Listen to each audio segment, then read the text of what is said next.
Monsieur Onana est un aventurier qui est arrivé par effraction dans les rangs du RDPC et qu'on a fait gonfler comme le tapioca au point qu'il soit devenu même conseiller municipal. Vous vous rendez compte?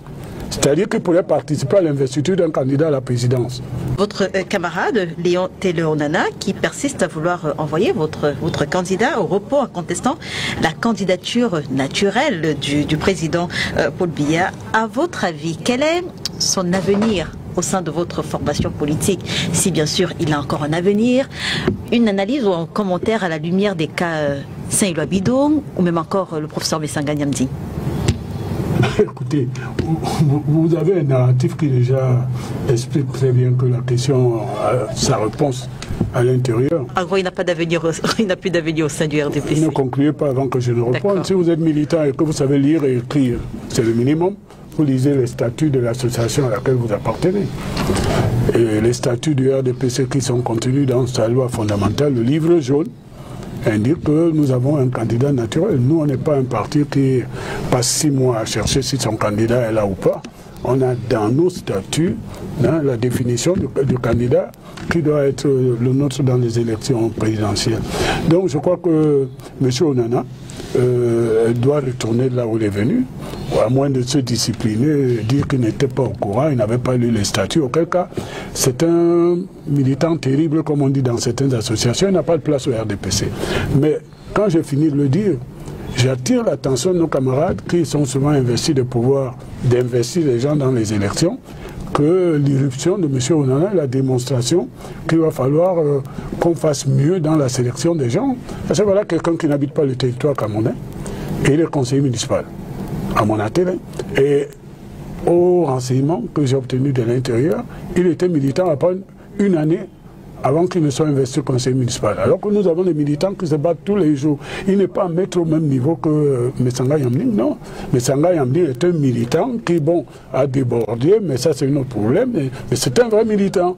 Monsieur Onana est un aventurier qui est arrivé par effraction dans les rangs du RDPC et qu'on a fait gonfler comme le tapioca au point qu'il soit devenu même conseiller municipal. Vous vous rendez compte? C'est-à-dire qu'il pourrait participer à l'investiture d'un candidat à la présidence. Et donc, son jeu, soit il a voulu se faire... J'espère simplement que lorsqu'on parlera du Sud tout à l'heure et qu'on reviendra sur la déclaration qui évoque le clientélisme comme l'une des tares de la République, vous serez d'accord, parce que c'est exactement ce que vous dites au sein de votre Vous dites que vous aimez me provoquer, mais si vous m'aimez me provoquer, c'est que vous avez un minimum de connaissance de ma personnalité. Je ne me bats jamais contre la vérité et la réalité. J'ai des amis ici qui me connaissent depuis une cinquantaine d'années, donc je suis à l'aise, vous pouvez poser toutes les questions. D'ailleurs, vos narratifs me gênent. Je vais vous dire pourquoi. Finissons avec Onana. Oui, bien sûr.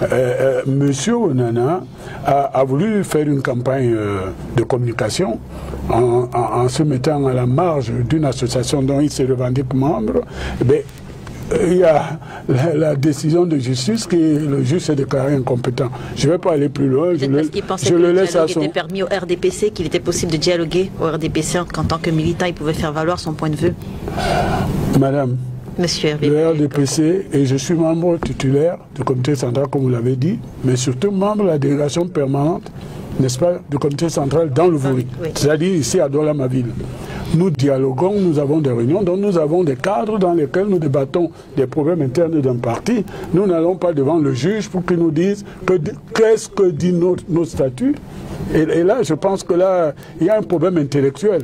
Ou bien ceux qui sont à la base de ça ont fait quelque chose qui fait chip, donc sont des ignorants, je m'en excuse. Ou alors c'est une entreprise pour déstabiliser le RDPC. Et là aussi, ils ont raté le coup. Donc je voudrais aller aux choses essentielles. Quant à ce que vous dites qui pourrait gêner, je suis à l'aise. C'est pour ça que j'ai accepté de monter aux 6 étages d'escalier à pied pour venir à votre émission que je n'ai pas fréquentée depuis. Je reviens quand même sur l'introduction de cette émission. Xavier vous a donné, bon, en étalant... C'est un tacle dans la cheville, Hervé Emmanuel. Je suis désolé, je vous dis ce que je pense, je suis un homme libre. Xavier vous a expliqué ce qui se passe.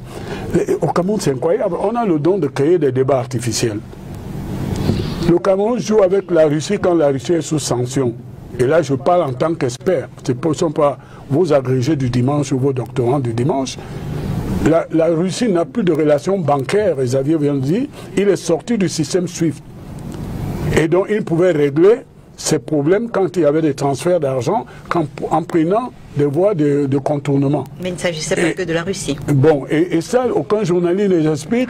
On dit que l'argent allait dans le compte du président de la fédération. Non, pour que la Russie paye, comme Xavier l'a expliqué, ce match-là, et la Russie était même sous sanction de la FIFA, ne pouvait pas jouer avec. C'était un acte de courage et d'indépendance que l'équipe du Cameroun ait choisi de jouer avec la Russie pendant ce cause des affaires de l'Ukraine.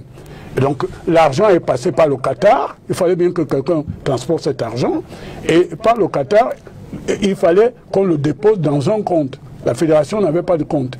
Et Xavier vient de vous l'expliquer, pour aller en Russie, on ne va pas en Benskin.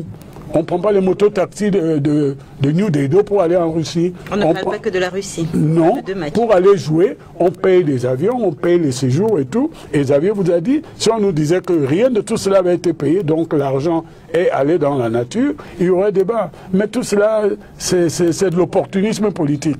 L'autre, enfin, j'essaie d'être télégraphique parce que ça ne vaut pas la peine, c'est d'un niveau qu'il ne faut même pas reprendre. C'est l'agitation, comme d'habitude, au Cameroun. Et on fait le bashing sur le président de la fédération. C'est ridicule.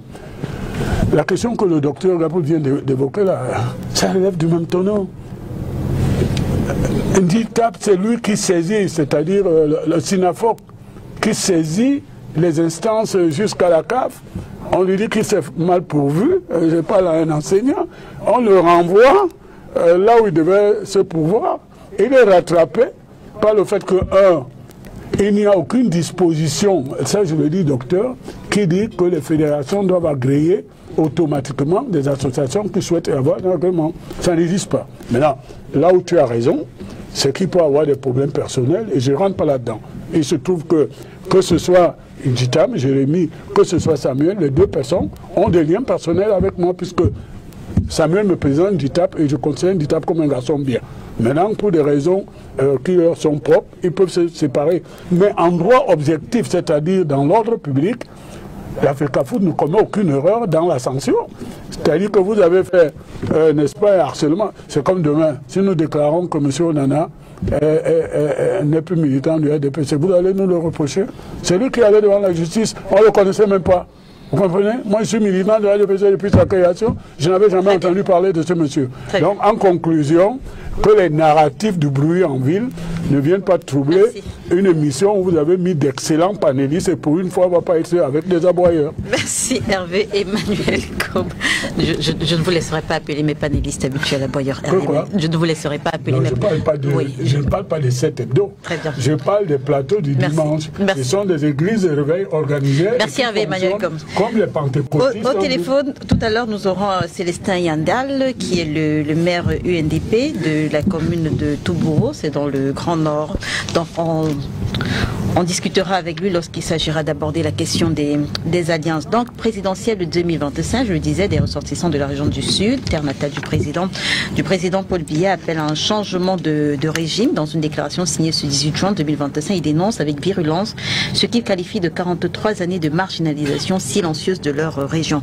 Djekam Tiamini, on va commencer par vous. Quelle est la valeur politique de la déclaration publiée ce 18 juin, invitant les populations du Sud à voter contre le régime du président Paul Biya? Quelle est la valeur politique de cette déclaration? Eh bien, j'ai reçu cette déclaration, je dirais, avec beaucoup de plaisir, parce qu'elle rencontre les déclarations que je fais depuis, selon lesquelles on se trompe chaque fois qu'on dit au Cameroun qu'une ethnie est au pouvoir. Si vous observez le Cameroun depuis les années 1960, Ahidjo a fait 25 ans au pouvoir. C'est dans le nord et dans l'extrême nord que vous trouvez un degré de pauvreté extrême. Et la déclaration ou l'appel de 8 personnes se déclarant étant du Sud viennent confirmer que les thèses selon lesquelles les bêtis sont au pouvoir, ça relève de, je sais pas, de l'enfantillage politique. En fait, le Cameroun est dirigé par une oligarchie multiethnique et bilingue qui tient ce pays et qui a obtenu dans les années 60 un transfert de pouvoir des anciennes puissances coloniales Et l'oligarchie est faite de factions ethniques qui se renouvellent au fil des années et qui se caractérisent par des batailles internes pour le partage du gâteau. Il est vrai que dans le cadre de ce partage-là, celui qui se trouve à la tête à la part, enfin je veux dire la faction ethnique dont le membre est le chef de l'État à la part du lion, disons ça comme ça, mais c'est une sorte d'équilibre instable et qui trouve toujours à un moment donné à l'orée des successions une exacerbation de ces conflits-là. Et ce que vous voyez en train de se manifester n'est en fait que le produit de ces batailles internes qui naissent naturellement du fait que tout le monde sait que même naturellement le chef de l'État actuel va incessamment quitter le pouvoir. Donc ces batailles de succession se manifestent aussi autant à l'intérieur même du RDPC que dans le pays, dans son ensemble, et chacun y va un peu du sien, quoi. Xavier Messé, quelle est la pertinence et l'opportunité de cette déclaration publique? La pertinence est liée parce que d'abord, c'est une douzaine de personnes qui ont signé et c'est pas n'importe qui. Vous retrouvez dans cette panoplie de noms des personnalités du monde politique et des personnalités du monde universitaire et qui ont des voix qui portent. Ça, et le contenu des messages est éloquemment pertinent. Ils se sont élevés pour aller au-delà, comme disait Dominique, pour aller au-delà de ces petits clivages ethniques qui caractérisent notre environnement politique. Donc c'est des personnes courageuses qui, au-delà de leurs origines, sont sorties pour pouvoir produire une déclaration partagée dont le contenu est vraiment partagé. Et je suis certain, le fait que nous en parlons aujourd'hui sur ce plateau, d'autres médias l'ont déjà relayé, je suis sûr que ça va être sur tous les plateaux de débats du dimanche et du week-end. Cela signifie que c'est une déclaration qui a son impact, qui va avoir son impact sur l'opinion publique, ça c'est certain. Mais ce qui me paraît quand même assez regrettable, c'est que après que cette déclaration a été rendue publique, où on retrouve vraiment ce que je pourrais appeler des sommités intellectuelles dans cette région du Sud, après que cette déclaration a été rendue publique, on a vu des gens politiques qui vont sur des plateaux de télévision, qui pondent des tribunes libres pour prôner l'unité nationale et qui ont osé écrire que, je peux le citer, hein, c'est monsieur, je crois qu'il est souvent invité chez vous, il dit que... Oui. Il a fait une déclaration malheureuse qui, en d'autres temps, les tribunaux se seraient saisis de cette déclaration pour le traduire en justice, parce que la haine, le tribalisme, c'est proscrit dans nos textes. Il dit qu'il ne comprend pas comment les dignes fils du pays, du terroir, qui portent des noms célèbres, ethniques célèbres, se permettent de signer ce genre. Ils profanent le nom de la lignée. Vous vous rendez compte? Okay. C'est-à-dire que ces gens-là n'ont plus la liberté, n'est-ce pas, n'ont plus la liberté d'agir. Ils n'ont pas cette distanciation de la tribu pour penser. C'est-à-dire on les oblige parce que vous êtes sortis d'une région, vous portez un nom, vous n'avez plus la liberté, n'est-ce pas, d'agir ou de protéger vos idées. De protéger, n'est-ce pas, ce qui vous paraît, ce que vous estimez être essentiel pour l'unité du pays. Si vous êtes né quelque part, il faudrait que votre comportement soit toujours, n'est-ce pas, relatif à la région, le village où vous êtes né. Alors, lorsque j'ai lu cette réaction de M. André Buter-Meka, je dis, mais c'est pas possible. C'est pas possible. Et vous savez, si c'est un autre parti politique, vous m'écoutez, si c'était un autre parti politique qui avait eu la réaction de M. Buter-Meka, mais vous auriez entendu, ce pays commencerait à brûler. Non, je rappelle que... Mais il a dit... Il rappelle que le professeur Abba Oyono Calvin est fils de chef, fils de Sa Majesté Foumanti, chef du village Ndengue, que son oncle paternel de regretté mémoire était un ancien maire RDP Sidjoum et qui soutenait Paul Biya, et soutenir l'opposition et Maurice Kamto, c'est bafouer sa mémoire et son testament politique. Oui.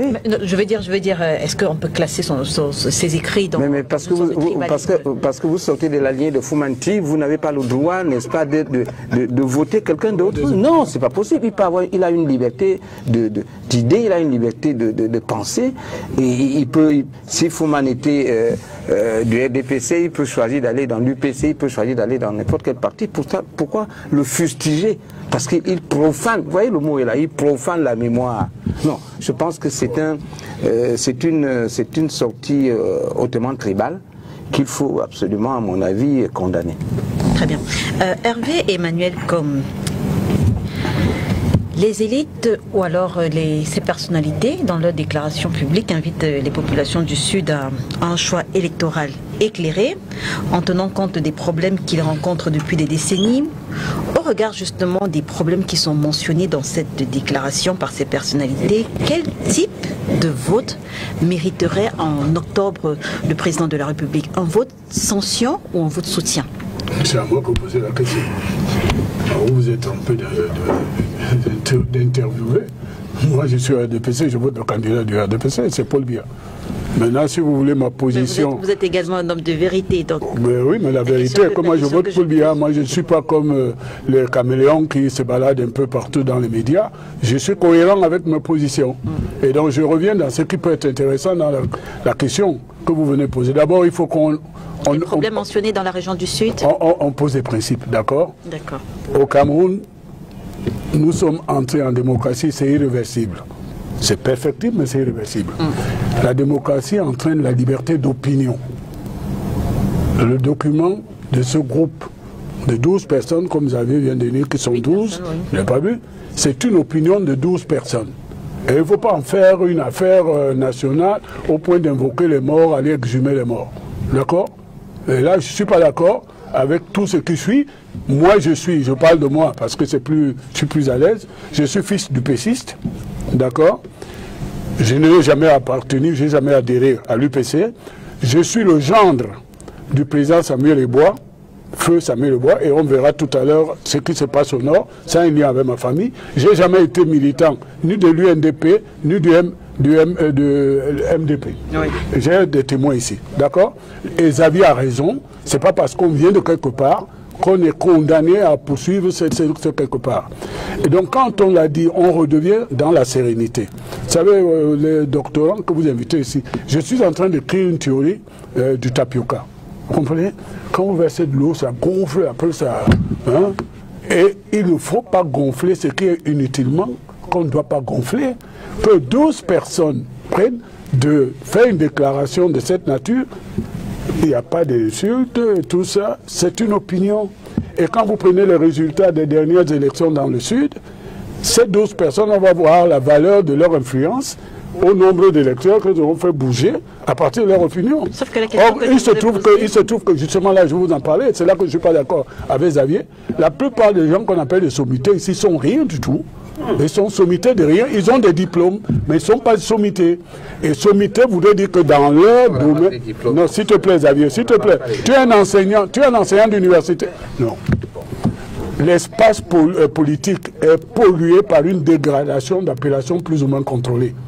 Moi, quand je viens dans un débat, je n'impose pas mon point de vue en disant je suis banquier, je suis expert financier. Voilà, non. On va dans le débat politique et on confronte son opinion à l'opinion des autres. Sauf que la question que j'ai posée n'avait rien à voir avec... Le fait de mettre toujours professeur, d'ailleurs vous verrez les conséquences, ils sont rattrapés par cela. Professeur, docteur, ils sont partout, nulle part, et disent tout et rien du tout. Donc moi je pense que... comme vous êtes extrêmement malin, parce que vous vous éloignez de la question que non, je me parce que je reviens au sein de la question. n'a rien à voir avec qui sont les personnes qui ont fait la déclaration, qui sont les personnes qui ont fait la déclaration, mais ce que dit la déclaration. J'ai un problème avec vous. Oui. C'est que quand Xavier a dit ce sont les sommités, vous avez applaudi. Non, ce que je dis, c'est que la question que je vous ai posée à vous, ce n'est pas qui sont les personnes qui ont fait la déclaration, mais ce que dit la déclaration, le constat fait. À la déclaration. Voilà. n'est-ce pas? Oui, le fait que vous soyez professeur ne garantit pas le bon sens de vos expressions publiques. Vous allez le faire dans votre campus universitaire et les élèves qui sont obligés de vous écouter, même quand vous racontez des conneries, eh ben c'est leur problème parce que c'est leur statut. Si on revient là dans le débat mandat impératif, mandat représentatif, vous allez voir qu'au nom des appellations plus ou moins contrôlées, ils ont occupé les télévisions pour brasser du vent. Alors moi je reviens dans la déclaration. Voilà, parce qu'il parle des infrastructures routières en délabrement, il parle du système éducatif défaillant, il parle des structures sanitaires insuffisantes, il parle de l'économie locale anémiée face au clientélisme et à la gérontocratie. Donc voilà. Donc moi je pose la question, est-ce que le constat qu'il pose, est-ce que les problèmes qu'il pose sont des problèmes réels? Et alors maintenant vous allez me laisser répondre? Oui, monsieur Hervé Emmanuel Kopp. Il se trouve que ce sont des bénéficiaires de ceux qui sont dans leur rêverie, de ceux qui croient dénoncer. Mais bon, comme ce n'est pas personnel, n'est-ce pas? Je ne veux pas continuer dans ce sens. Mais ce qui est vrai, c'est que quand vous avez fini de faire ce constat, allez à la conquête du suffrage universel pour changer les choses, à moins que vous preniez notre voie. Mais vous ne pouvez pas seulement venir dire, parce que je suis professeur agrégé de Mars, voici comment ça se passe. Donc, je vais dire, nous sommes en haute saison des opportunismes. D'accord? Et vous voyez que la haute saison des opportunistes entraîne aussi en conséquence la haute saison des démagogies. La haute saison des gens qui fuient et qui veulent quitter le navire dans lequel ils sont. Vous verrez même que certains vont renoncer à leur nom de famille alors qu'ils ont été que bénéficiaires des privilèges des noms de famille. D'où je dis, on ne peut pas rejeter la sortie de Luther Meka totalement. Je ne la partage pas. J'aurais peut-être fait. Mais elle rencontre une réalité. C'est que plusieurs des signataires de ce groupuscule sont des bénéficiaires du fait que le président soit originaire du Sud. Moi, je suis direct. Donc, quand j'ai fini de le dire, je dis, si c'est leur analyse, ben, ils ont la liberté d'opinion d'adhérer à des associations qui vont nous combattre et on va voir le peuple souverain choisira qui est dans le bon sens. Et quand le peuple a choisi, nous ne sommes pas leurs élèves qui se soumettent à la volonté du peuple souverain. Voilà. Très bien. Docteur, quel pourrait être l'impact de ce manifeste sur la campagne électorale à venir? Alors, moi je dirais que le seul fait d'insister sur le fait que ce soit des personnes du Sud et puis qui s'attaquent au président de la République, en tout cas demandent à ce qu'on ne vote pas pour lui, moi ça me pose problème. En réalité, vous savez, les problématiques posées sont celles qu'on retrouve sur l'ensemble du territoire camerounais. Le seul fait qu'on y donne une emphase particulière parce que c'est porté par des fils du Sud, ça veut dire qu'en réalité, nous vivons, ne serait-ce que sur le plan conceptuel, une certaine ethnocratie qui est en train de se transformer en ethnophagie. Le vrai problème ici, c'est que les gens finissent par comprendre dans notre pays, et c'est ce que nous essayons de mettre en place en valeur à partir de cette élection de 2025 dans le projet que nous portons, c'est de dire que il est important, nécessaire, impératif que le Cameroun, enfin, essaie de mettre en place une nation. Qu'on construise une nation, parce qu'on dit, sur le plan populaire, la vie c'est devant, c'est pas derrière. Absolument. Or, ce qui est présenté là, c'est la conscience des gens. Ils ont une conscience d'un ancêtre commun, de conscience d'avoir des origines communes, conscience d'avoir une appartenance antérieure. Or, la construction d'une nation, c'est la conscience d'avoir un avenir commun, d'avoir un futur ensemble, de construire quelque chose ensemble. Donc, véritablement, ici, il y a un problème grave. On va revoir la même chose quand on va parler du septentrion, ainsi de suite. C'est-à-dire qu'on a dans le nord du Cameroun des gens qui disent de nous les nordistes. Les nordistes, c'est quoi? Prenez la question du lamidalisme, prenez la question du colonialisme qui se pose dans le nord. En quoi un Peul et un Fali, un Kirdi ont des ancêtres communs? Rien du tout. Donc en fait, on a fabriqué, et on aura peut-être l'occasion d'y revenir tout à l'heure, une certaine des micro situations comme ça qui font en sorte, qui deviennent même des nano-situations d'appartenance, qui font en sorte que finalement on ne peut rien construire ensemble parce que systématiquement on va dire, bon, quand on peut tirer un intérêt, ah oui il est de chez moi, je vais en tirer un intérêt, et finalement, ah non, s'il ne répond pas comme je l'entends, eh bien finalement non, mais il est quelqu'un qui n'est pas digne d'appartenir à notre nation. Non, je crois qu'il faut qu'on sorte de là. Moi je pense que ce qui est soulevé ici, c'est plutôt une très bonne opportunité pour que les Camerounais se disent finalement, est-ce que la question du développement, du bien-être, de la reconnaissance du mérite de chacun n'est pas ce qui devait être mis en avant par rapport à ces appartenances qui en réalité ne correspondent à rien. Excusez-moi de terminer par là. J'ai lu en venant cette question par exemple qui se pose, parce que j'ai travaillé sur la question des équilibres régionaux. En voyant ça, c'est très grave. Quand vous voyez dans les textes portés par l'État que l'appartenance à une région, c'est relatif à l'origine de ses parents. Et quand on a deux parents de deux régions différentes, c'est quoi? On appartient à quelle région? Donc en fait, on a des sérieux problèmes. Et je pense qu'ici, et cette élection, on a l'occasion de sortir de là. Très bien. Il ne faut pas banaliser la fonction d'enseignant. Qui s'appelle docteur ou professeur, il ne faut pas banaliser. Il faut prendre ça très au sérieux parce que la capacité pour un enseignant qui se retrouve devant une centaine d'étudiants tous les jours, chaque semaine, elle est importante. Son influence est très importante dans l'opinion publique. Il ne faut pas dire un seul instant que parce qu'il est enseignant, quel est l'impact qu'il a sur... Oh non, c'est faux. Parce que vous savez, quand vous prenez... Vous pouvez mépriser le titre de docteur ou de professeur. Allez, c'est votre droit. Mais une personne qui a devant elle une population de jeunes à qui il s'adresse chaque jour et il contribue à façonner leur esprit critique, il faut prendre cette personne très au sérieux. Je peux répondre rapidement sur ce point. Je sais que tu es enseignant et j'ai du respect pour ton métier d'enseignant. Mais je vais dire, les curés, les évêques, les prêtres, les imams restent dans les cathédrales ou les mosquées. Et ce n'est pas une garantie qu'on va traduire à l'extérieur les discours, les envolées lyriques qu'ils peuvent avoir à la mosquée. Et quand ils sortent de la mosquée ou de la cathédrale, ils prennent le risque de la critique parce que ce n'est qu'une opinion. Nous sommes des individus libres.